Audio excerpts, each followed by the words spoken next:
Sa buong NSTP, marami akong natutunan na iba't ibang bagay tulad ng pagpapaikot ng pera at ang kung paano man ang fire drills sa ating eskwelahan.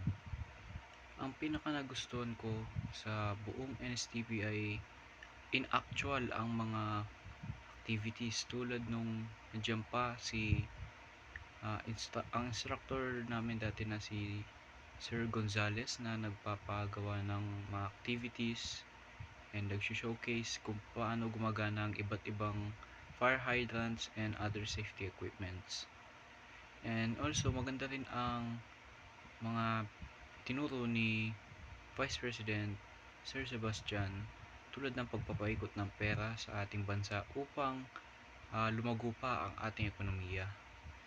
Para mas na-apply ang NSTP sa akin bilang mamayan ay kailangan nating gumastos at ipaikot ang pera sa bansa natin. Huwag natin tatalikuran ng bansa natin at matuto tayo magmahal dito sa ating bansa